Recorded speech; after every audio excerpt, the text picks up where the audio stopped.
Asante sana mtazamaji wetu wa Itugi TV.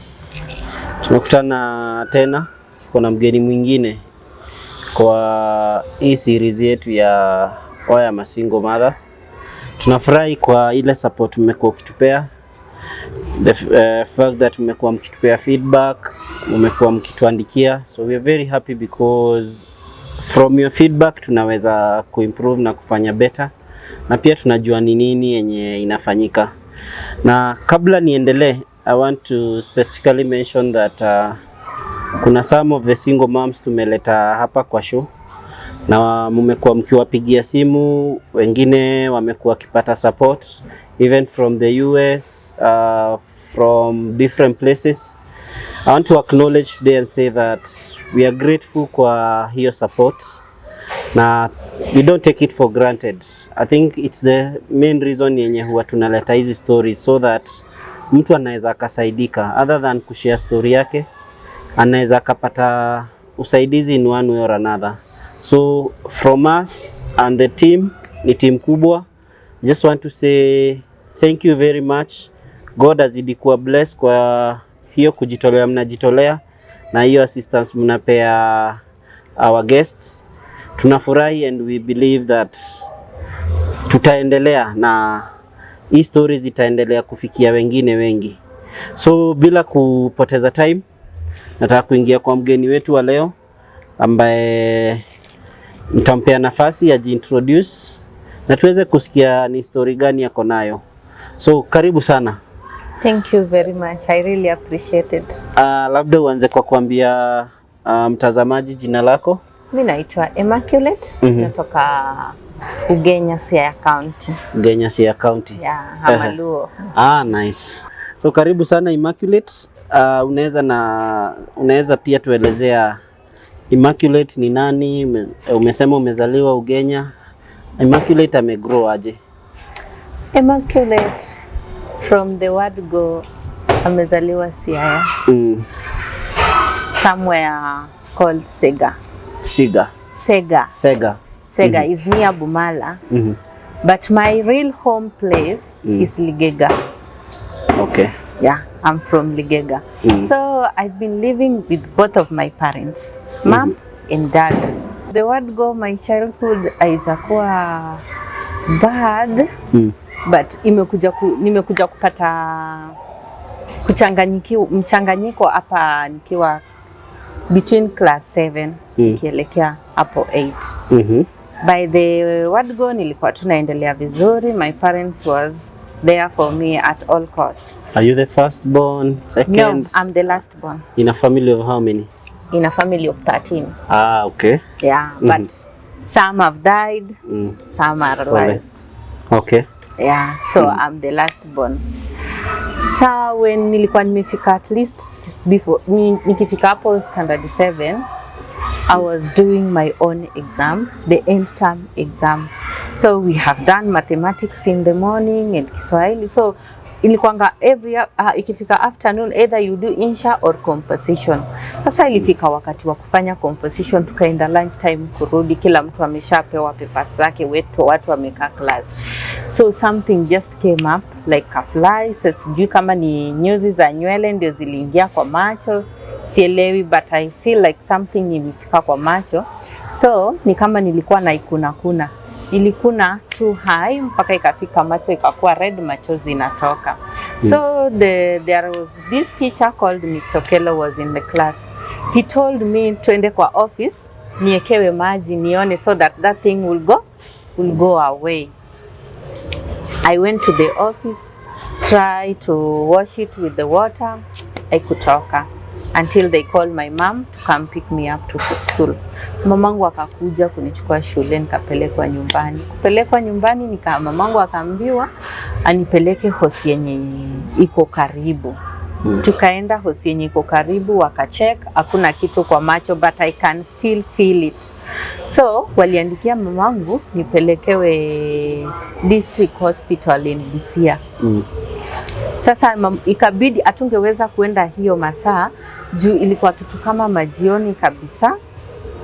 Alafu mvua pia ilikuwa inakuja. Tukadecide we just go home, then tomorrow we'll see what we can do. Ikifika kesho nikamka kama hiyo side ya macho imefura yote, so I couldn't see. With one side ilikuwa imefura like all of it. I couldn't go back to school to finish my exam or see anything. So they told me they will hold on for me niende hosi, nikirudi I will come back and finish my exam because they understand I was sick. Sasa nikaenda hosi kesho yake, wakaangalia na hizo ma specialists za macho, hawakupata anything. Wakaniambia maybe it's something like a skin, iko kwa skin na iko ndani ya macho. Juu walikuwa naangalia wanapata tu kama kila kitu iko perfect. Nikapewa dawa, nikapewa matibabu, nikapewa dawa zenye nitakwanga nikimeza nikiwa nyumbani. The more I applied this medicine, the more this thing is getting worse and every day. Ikarudi tena kwa hii macho ingine. So like the whole face iko na shida. Huku imefura, side ingine imefura. Siweziona anything. I was totally in the dark. Nikaanza kuleta mavidonda. My mom tried treating me. Kafika mali, kaanza kuuza vitu. Niende hosi. The more I go to the hospital, the more this thing worsened. Inafika situation like you feel someone is going to see you because you are sick. But akikuja kukuona harudi tena. Anaenda kabisa. Fika time I asked my mom, why my friend come na hajawahi rudi tena? Aniambia tu maybe ako busy, something like that, but on my side I was feeling as if there is something going on that she doesn't want to tell me. Maybe because he feel I will be hurted. So there are still some women that came to visit my mom because they had mtoto wake ako mgonjwa. I was always locked up in my room. I couldn't go outside. So nilikuwa nimechoka na kukaa kwa nyumba hata mimi. Sometimes na feel I need someone to talk to. I need to go outside. I'm still a kid, I'm still a teenager. I need somebody that at least, even if I don't tell that person what I'm going through, but at least we are making funny stories to see if I can laugh. But so in the moment I was trying to find the door, to open the door, I heard those women telling my mom, oh my God, your daughter is smelling. I hope she will not be coming here. Oh. That is the moment I realized this thing is because me sikuwa naisikia. That is the reason why it's making people wakikuja warudi. No friend mwenye anakuja anaweza tena rudi kuniona. I stayed like that for 3 years without seeing light. So there was one of my sister who was always there for me. Sometimes he can take me. There is this hospital in Teso called Alupe. Most of the time nilikuwa napenda kulazwa huko. But due to the situation, hawezi pata hiyo pesa kila wakati. Nilipata this hell lots of things. Ikafika hakuna way out. I need to go back home. Umesema uli suffer for like 3 years. 3 years. Haikuwahi julikana shida ni nini? Na walikuwa tu unapewa tu pain relievers. Wanapewa pain reliever because nilikuwa naenda kwa different hospital. Wanachukua test, wanakuambia they don't actually know the real problem. They will refund you to another bigger hospital. Then the other one will still do the test and still refund you to another bigger hospital. So you will be walking, go and go. Fika mali, my mom was confused. And sometimes anakuja una feel tu amesimama hapo kwa mlango anakuangalia, but you feel she's crying. But you don't know the reason. She cannot tell you, but if you talk to someone while she was crying, the response you will hear, you will feel that this person was really crying, but she will never admit it to you. So I was there with So most of the time I do it with my dad. That is the reason why even now when I go home, I never eat alone. I take my plate with my dad. Yeah. Because he was always there. When people want to eat, he will say, "You're smelling nothing, come." Take my stick with me to the sitting room. We sit there, we eat, we make a story, but others will separate themselves. Other will go eat in the kitchen, some will go eating in my brother's room, but I will always remain there with nice. my dad. Umesema ukapata referral to a different hospital. Yeah. Now tell us what happened. Sasa kabla sasa ufike kwa huyo mwenye kwa mapenzi. Sasa in that hospital I was getting treated there. Things zikaanza kukua little better by the day. But ningekuwa nafaa kuendelea na treatment, but I can't stay there because it really need a lot of money. So my sister was living near there, another one of my sister. But the one who was bringing me the drugs was the person who was paying for everything because my mom couldn't do it anymore.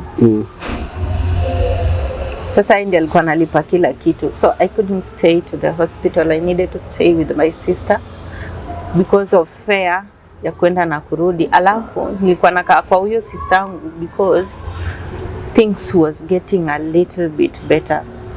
I remember there is this day before things zianze kukua better, my mom asked someone if I can stay there with them. But at the first he said yes because he did not know. Vile nilifika tu hapo karibu, kaniambia, "What? You want me to stay with her?" No. I cannot lie to you. Come, let's talk. So I wanted to enter the house with my mom as they talk. He told me, "No, you sit there." I sit outside because kambia mamangu, with that smell, do you think my husband will allow this your child to stay here? No. I thought it was something at least, but this one I can't. That's when I realized that my home will always be next to my mom, next to my family, and I don't want anybody. I decided to stay alone with no one. No, it reaches a day that if you say hi, I wouldn't respond because I don't know what you will tell me next. Even if I know you, I will just keep quiet. Hi, I keep quiet because I don't know. I don't want to talk to anybody. If I hear somebody coming, I tell my mom, "No, don't let them in. Just tell them I'm somewhere or you have taken me to another hospital because I'm tired of listening to this and this and this. Some will tell you you're smelling, some will tell you this. Some will advise your mom, did you even make sure she had bathed?" Sasa after 3 years, ndio nikaanza kutibiwa kidogo kidogo, nikaenda kukaa hapo kwa sister yangu for some times. Okay. Then after hiyo 3 years, with the more nilianza kurecover, nikakaa hapo kwa sister yangu. That's when I found this man there at my sister's place. So sometimes anakuja hata kama sitaki kumuongelesha, ana insist until he make sure we talk. Napiga story. Somehow I get used to him, so I didn't want to go back home to my family because ilifika mali sasa tumeanza kusikilizana vizuri. Who was this? The father of my kid. No, like that time, is it a neighbor to your auntie? Is it, who was it? Like kitu kama in-law to my sister, something like that. Brothers. Oh, so mnakutana tu kwa nyumba kwa your aunt? Alikuwa anapenda kuja kuniona nikiwa mgonjwa sometimes. Okay. So sometimes nilifika mali sasa naweza toka nje na niambia, "You just walk around," tunatembea ananiona something like that. So we get used to each other until we started dating. So mamangu akaniambia, "Dating is not good for me now. I need to go back to school to finish my studies." I left him in his home place and go back to school. So going back to school, unafika huko, wengine wanaanza story, wenzako walishamaliza, still doing this. Sometimes, unajua, not all the teachers can understand your situation, but some teachers will use that to abuse you. Sometimes, umepata, you cannot know everything in school, but you need a guidance for that person to tell you to do this and this. If you are not listening well and say, please correct me, that will be a bully, the whole class will laugh. Jada assumption ulikuanga, you are there already. Why are you pretending as if you don't know this thing and your friends have finished school? Now you come disturb people here. Repeat. What can you not hear? And people will start laughing. So sometimes I wake up in the morning and think, should I go to school or not? Should I go to school or not? I will not. My mom insists you have to go. I told my mom, you don't know what I'm going through there. I can't study where I'm not being appreciated. My mom said, okay, wacha nikubadilishie shule, because if you feel those people knows your story and everything, I need to change the school. Nika choose mali ule alikuwa. Oh, so the person you met pia ni myanga? Yeah. So si akuwa myang, yeye alikuwa anafanya kazi Nairobi, but alikuwa anakuja once. Sasa nika choose school kusoma huko juu. Area yenye yako? Okay. Nika choose school. Sasa kuchoose school kusoma huko, akarudi. Nikishapelekwa huko ilipata kama amerudi and we start dating. And I ended up getting pregnant. At class 7? Class 7, with no plans, with nothing. So he was like, you need to abort this child. And because I have seen many cases, people dying from abortion and everything, I told him I couldn't do it. I don't want. Here kaniambia, I'm still young, he's still young, his life is not even comfortable. We cannot even feed a baby. Nikamwambia, but we did it together. We need to do something. Akaniambia, that thing we need to do is abortion. I told him I can't. I cannot do abortion at any cost. We argue and argue until I timed that day he was coming back to Nairobi. And he found me in the house with the clothes. Mwambia, I cannot let my mom take care of a baby that he was not there for. And you are there in your own house. I don't know whether you will look for a lady who doesn't have a baby like me and marry and leave your child with me. Whether you like it or not, we are going to stand with this baby, and I'm aborting nothing. Okay. I'm aborting nothing. We came in Nairobi. Na yeye. So umekuja na nguo, you decide hata shule sasa imeisha. Nairobi. Sasa kukuja Nairobi, tukakaa kaniambia, in this car where we are still in, he told me, we are going in Nairobi, but you must know I'm not rich. Nikamwambia, I don't care. Did you tell anyone at home? No.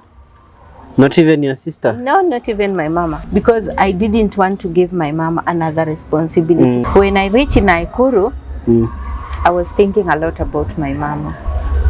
And how I left everything home. I asked him for the phone. I need to make a phone call. I make a phone call to my mom and told her that he should not worry about anything. I'm okay, I'm fine. My mom told me, why have you run away? Did your sister do anything to you? I told him no. I told them no. I'm the one who did wrong. And I'm running away. Niambia, why are you running away? Where are you going to? Where are you? I told him I'm going to Nairobi. With who? Who do you know in Nairobi in the first place? Because I don't have any relative in Nairobi. Who are you going to? Where are you going to? Why? I told him, Mom, just relax. I'm fine, I'm okay, and everything will be okay. Akaniambia okay fine, but make sure if you reach in Nairobi you call me. The moment my dad heard that I called, he told my mom to go out and look for his child. The same day? My mom called me again and told me that my father is bringing trouble at home. He need you home. I told him to talk to my dad because I cannot face him, because I gave him a very big disappointment of his life. I was even afraid of going back home. We came in Nairobi. We start living together. He will go to work and leave me in the house.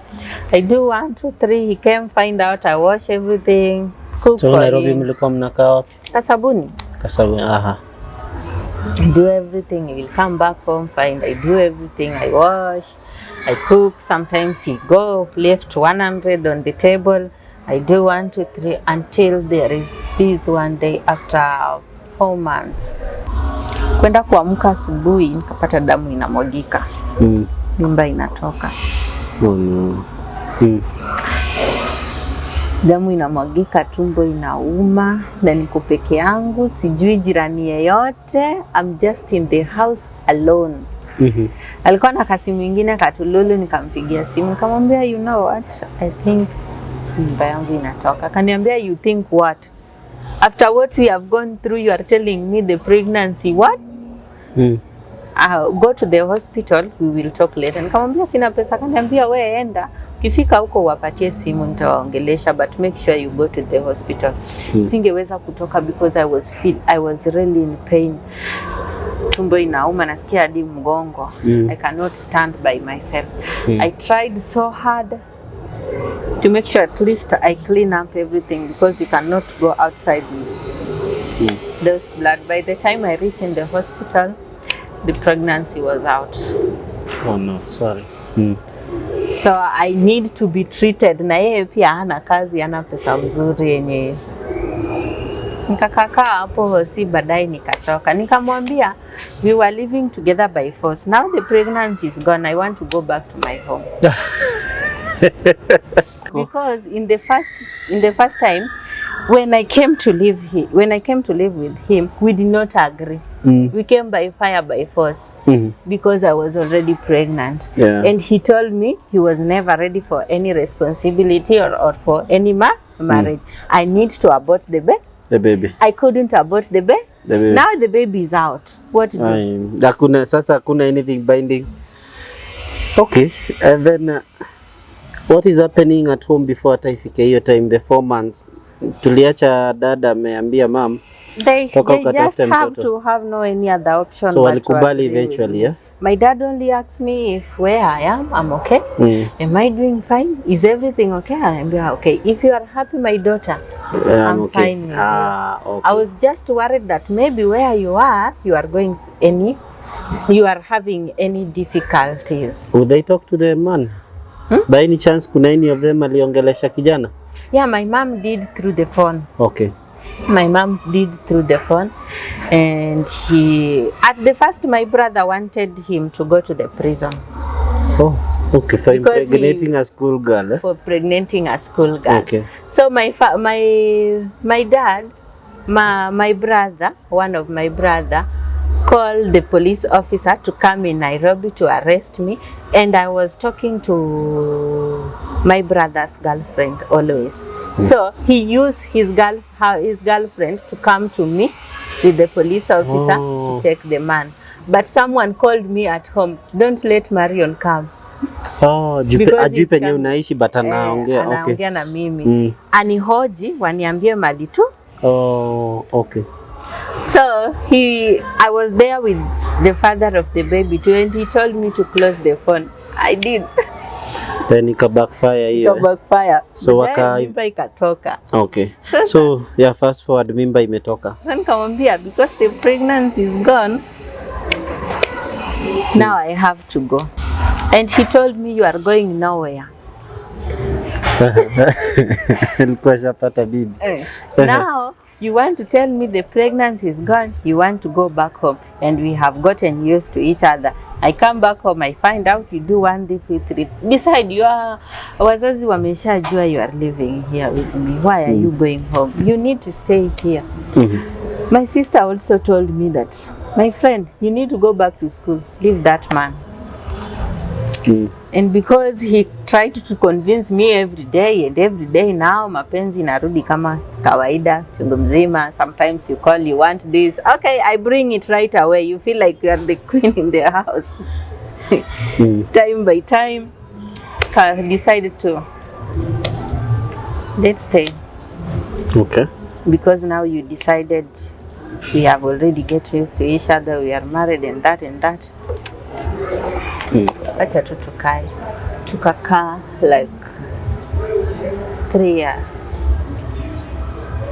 The moment after 3 years, I found out that he was here with me because he was also having a pain somehow. He used to have a girlfriend, and a girlfriend left for US. Now he needed someone to replace the. Okay. And now the girlfriend is back. They are trying to get back at each other, and I'm here in the house. So I feel like I should go back because I'm still not pregnant anyway. What am I doing? And this is now 3 years later after you lost the baby. I need to go back to my home because it's not like I'm having his baby. So by the time I was preparing myself to go back to my mom's place because we had an argument because of that, I lost my stepfather. So my mom told me that kuna matanga nyumbani, you need to come back. I needed to hold on for this issue for matanga iendelee, ndio sasa tuone vile tunafanya. Before hiyo matanga, we ended up arguing really bad, and he threw me out of the house. I spent the night in the balcony.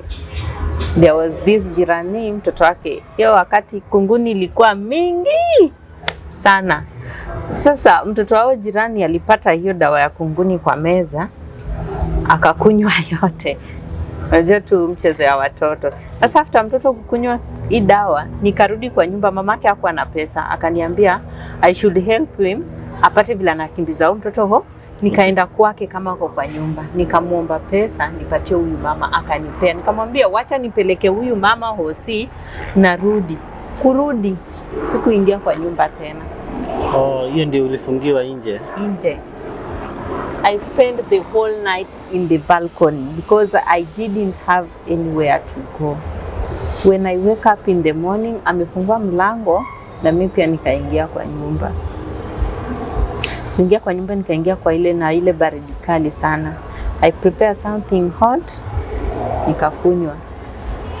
Malaria ni kama inakuja. Amwambia mwili I feel poa. Akaniambia I'm so sorry for everything. Vile nilikuwa angry and all that. Nikamwambia what was the anger about? First you take me to the hospital, tutaongea kuhusu ile. Kufika hosi, I found out that I'm pregnant again. Okay, finally. Okay. I found out that I'm pregnant again. So I asked myself, the moment I want to go, I cannot. The moment I didn't want to go, I still hold on. What is going on now that I'm pregnant? Sasa akashikilia ule kabisa. To see what I can do. I remember the day I was giving birth. Niliumwa for 2 days. Paka madaktari wakasema I need to go for theater. Na kama sijaenda because I told them I know the father of the baby. The father of the baby must be there to sign if any case anything had happened. He came, yes, to listen to the doctors and ask the doctors what is going on. Doctors said told him that this and this is supposed to happen, this and this is supposed to happen. Surgery. Wait, I'm coming back. He did not come back. I stayed there in the labor pain. I stayed there. One doctor was looking at me. Where did this man go? Where did this man go? The night fall. Where did this man go? And I was really in the pain. They asked me if I can allow anybody or any doctor to sign. so that I can stand with them. I told them, let's just wait. So there is this woman was praying for the sick. He came and prayed for me. But there was this young lady who was next to me was laughing. I told her, hey, sometimes you gotta believe what you don't believe. By the grace of the Lord, ikifika saa 6 usiku nikazaa vizuri, hata kama nilikatwa kidogo. Okay. Nilizaa vizuri. Nikampigia simu saa 6 usiku nikamwambia, you know what, nimezaa. Ikifika early in the morning, poop, he's there. Nikamuliza, why didn't you sign anything? Because I told me that niliamini unaweza zaa hivyo. Okay. He's a man of faith. Niliamini unaweza zaa hivyo. But first I came to know if the baby is really there because hakubeba hata nguo. Amekuja kuconfirm kwanza ndiye aende manguo. Okay. Okay. Kumwambia okay. Come with the baby, we go in the house. Alafu ni kama akuambia ule past. Ati amekuwa na girlfriend hapa katika. Na sasa hata kuna mtoto. No wonder hata ange celebrate. Okay. Na sasa hata kuna mtoto. Sasa baadaye nika feel something is weird. These guys are still somehow, because nilimuuliza and the first time na alisema waliachana. Sasa nilisema maybe waliachana ukweli, anasema tu you gotta believe who you love or what. Sasa nikamwamini. Baadaye sometimes unalala usiku unapata ameamka kwa Lu anapiga simu. Ikifika nakata na kuuliza what. Mwambia what is going on because I feel weird. So mimi sitakangi nikikaa na mtu na check simu yake, is a very bad manners. But sasa tabia ili nituma nianze kucheck. Kucheck nikapata contact na text. And the first time I didn't say anything. I just keep quiet. So there is this day aliniambia naenda job. Naenda job nimtengenezee vitu. Anataka kutoka. Nikatengeneza kila kitu vizuri. Nikampakia manguo zake mpaka ananianguliza, are you sure this shoe is neat? Naambia yes is neat. Tena tunarudia kupanguza vizuri. Akaenda job. Kurudi tunakwanga na kompyuta kwa nyumba. Sasa kabla rudi aliwacha email yake open through computer. Sasa mimi kuenda kwa ile kufungua napata dema ametuma ma pictures. Kwa email ingine juu ya ingine, pictures mingi vile wamekuwa out. Me, I was there thinking that this man is working really hard. Sometimes you call, baby, I'm very busy, I call you. Kumbe wako out. Kwenda kuangalia comp napata, oh my goodness gracious, kajua hii imeenda. To make it worse ni place yenye hata mimi mwenyewe sijai kanyaga. I feel bad. I really feel bad until I took my phone and threw it under the wall. He called me several times. He couldn't find me with the phone. So he decided to come back home. I asked him, where were you? Akaniambia, what are you thinking? I was at work, of course. Why are you asking me stupid question like that? Are you even starting to suspect me something like that? Blah, blah, blah, blah. I agree, I'm just looking at him. I told him, open that computer. I want to talk to you about something. Kaniambia, what do you want to talk about? You just tell me. Kaniambia, I want to talk to you when you see what I'm talking about. Because I asked you where you are. You said you are at work, something. Yes, I believe you. I never say I didn't believe you. But I just want you to see something. Kaniambia, okay, we go to the computer. I open the photo, see, scroll, kissing, blah, blah, blah, blah, blah, blah. When I was explaining this, kasikia kinyongo imekuja, machozi kaanza kutoka. Nikamwambia, how could you do something to me like this? Akaniambia, what did I do wrong there? Are you crazy? Why are you crying? You're crying because of this. these who appreciate that at least in the end of the day I come back to your house. You're crying for nothing to cry here. I cried and cried and ananiambia, please bring me food, you are making noise. Wow. I couldn't bring the food. I continue crying. I'm good at crying, by the way. I cried and cried and cried and cried. Akaona siamki kubeba chakula. Now he wake up and go take the food by himself in the kitchen, put his feet on the table, start eating. Ananiambia, wow. I never knew that I'm this handsome that a lady can cry for me. Oh my goodness gracious. That thing is still coming. I feel bad. But if I look at my daughter on the bed. And how old is your daughter that time? By that time she was 5. 5 years, 5 months. 5 years. 5 years, okay. By that time she was 5. Asking myself, why? Why did I do something stupid like this? How did I become? How? Yani, the more unalia, the more ni kama akishamaliza kukula akakunywa maji and tell me, please, if you stop crying, if you're tired of crying, switch off that light and come sleep. He was feeling that I'm crying nonsense. So mi pia nikamaliza tu kulia, because sometimes my mom used to tell me crying is good. Inatoa hiyo hasira yenye iko, hata kama umeiweka ndani ulikuwa unataka kufanya kitu kibaya, wakati hiyo umelia kilio kaisha yote, una feel at least uko free. When I finish crying, as he said, I go to water, drink and go back to sleep on the couch, because actually I never want to be near him anymore. When it reaches tomorrow morning, he went to work as usual. That is how he started skipping.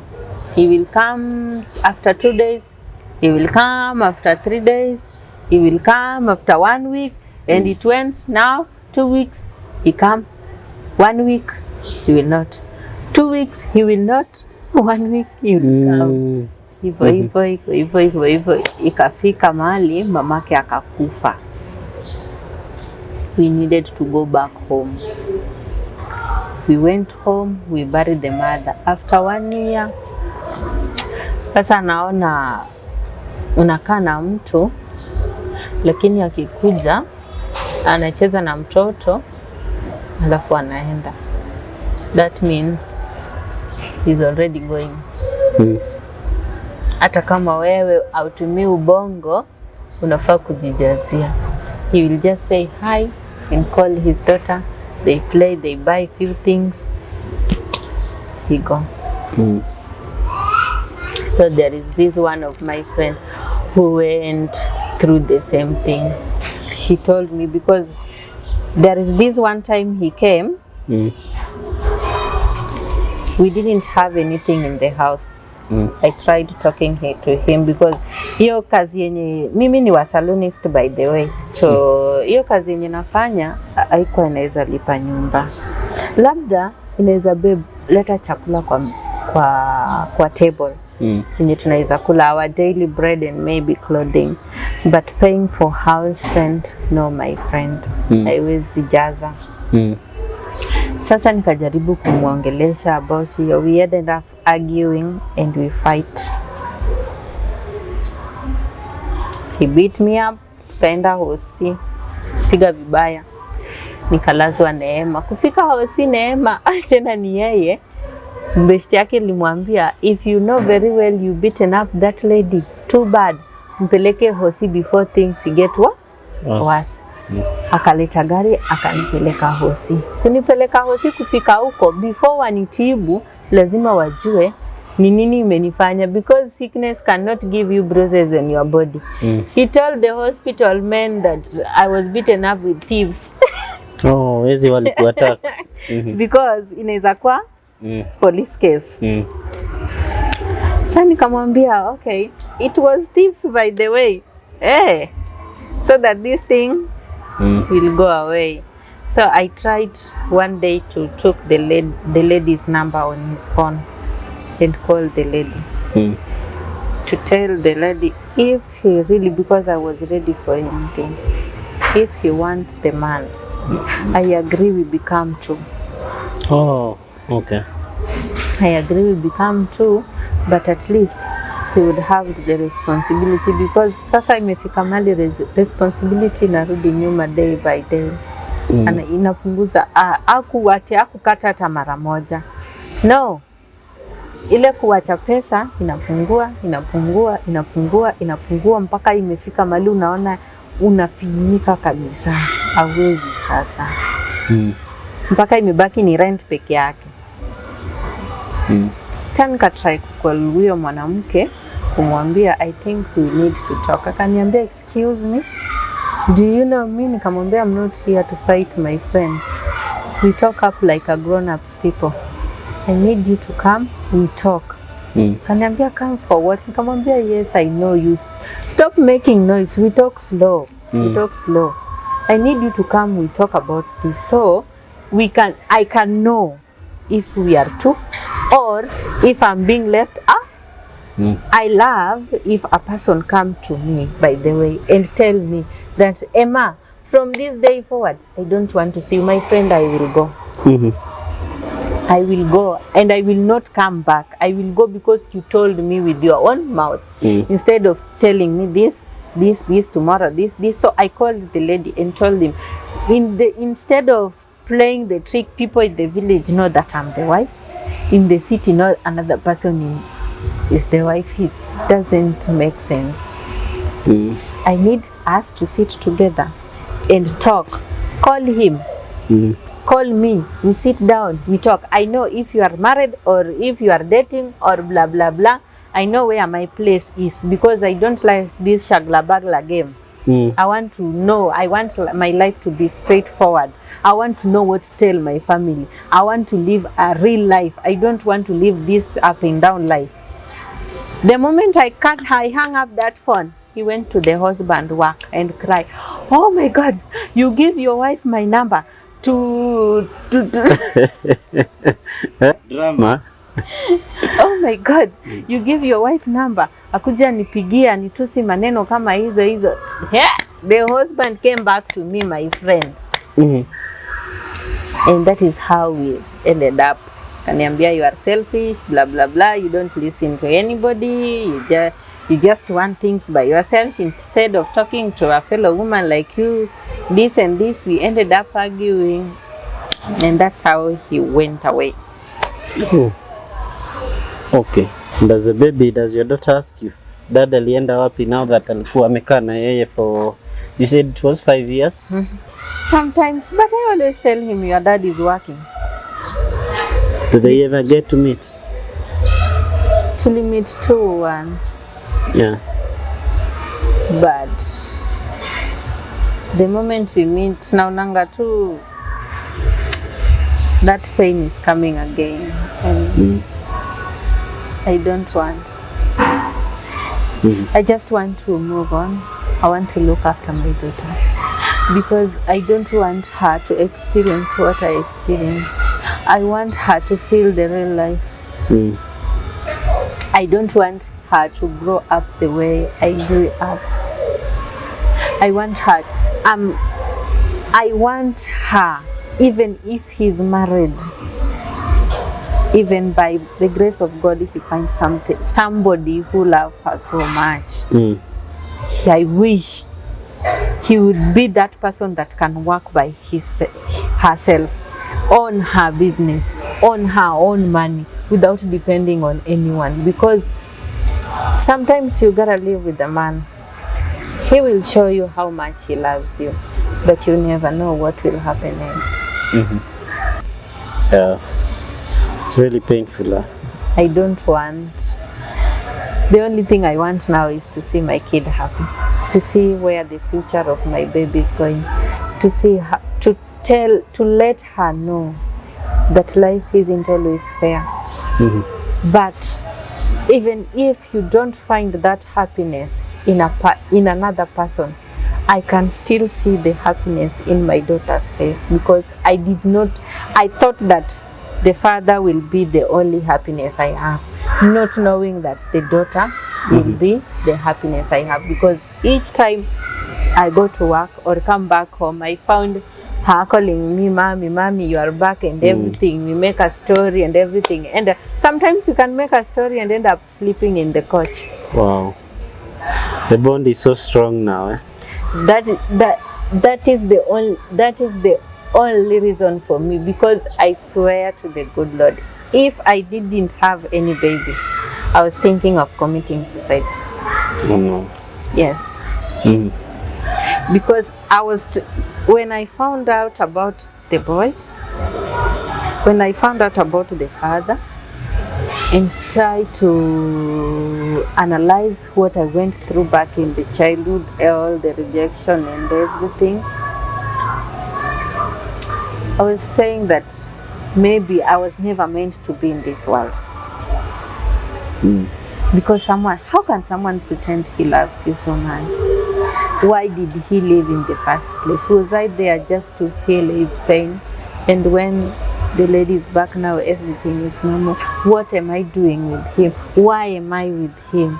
Why didn't he tell me? I was asking myself a lot of questions, and that echo came. Sometimes you sit down, you feel an echo. Things that people used to tell you before, things that you have been through before, things that your mom has been through before, until you decided to tell yourself, maybe if I would have died, think at least my mom would have forgotten about everything. I think that several times. But the moment I'm thinking about my committing suicide or something, I must feel my daughter crying, and I tell myself, no, if I go, what about her? Who will be with her?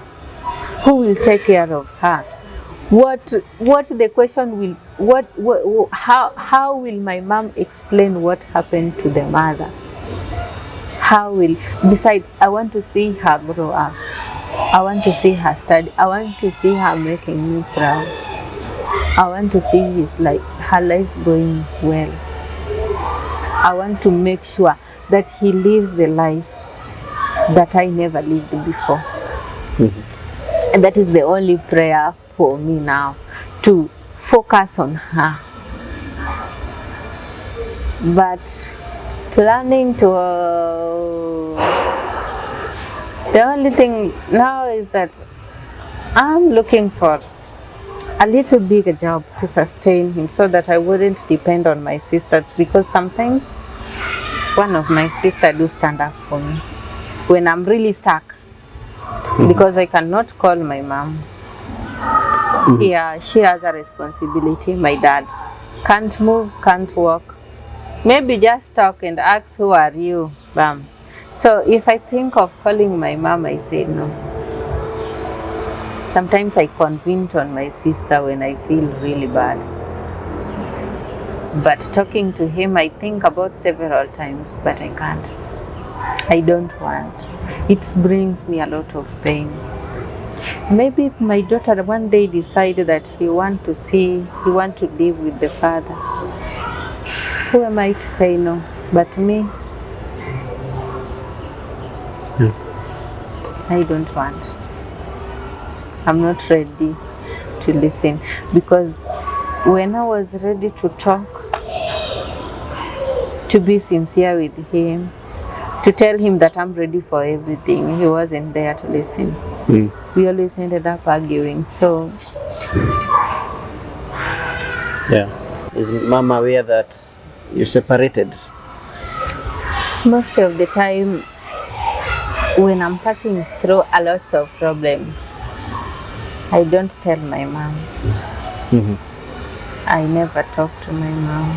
So up to date, 1 year down the line, they don't know. And I don't wish her to know now, because I was waiting for a perfect time. Maybe when, for now, I don't know, but I know sooner or later she will find out that I'm struggling alone to bring up the baby. But for now, I don't want to add another pain. And on the same note, nikupe chance uongee na our viewers. Namba yangu ya simu ni 07 06 30 2585. Rudia tena. 07 06 30 2585. Okay.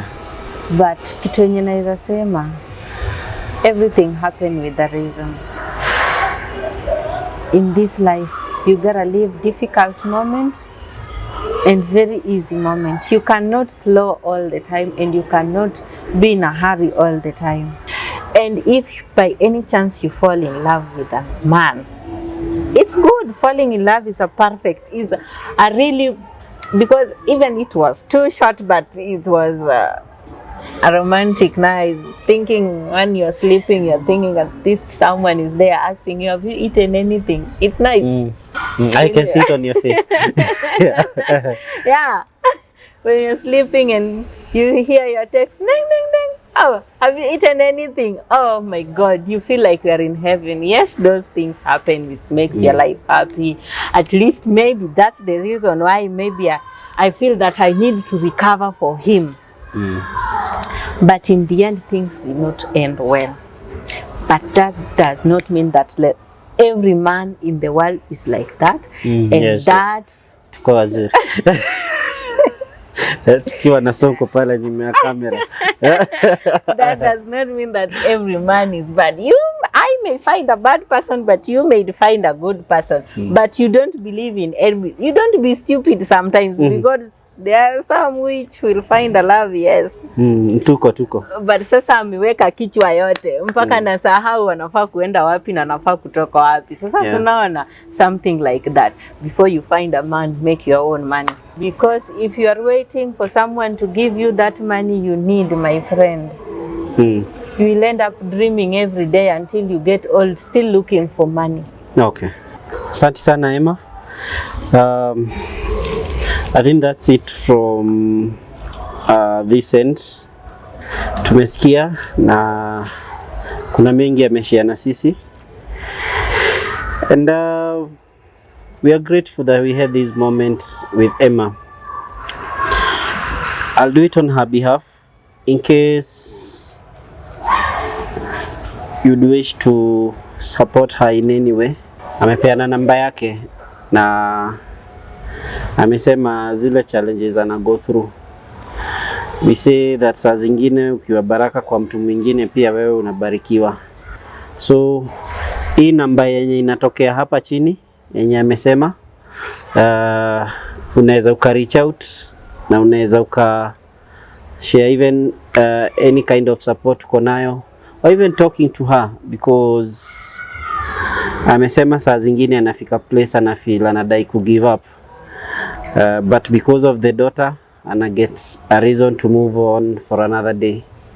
So namba yake ni iko hapa chini, anaitwa Immaculate. Immaculate nani? Anyango from Kisumu, Nyanza. Immaculate Anyango from Kisumu, Nyanza. Asante sana. Hii ni Itugi TV. We are happy we had time with you. I'm wishing you a lovely weekend. Till next time, God our bless.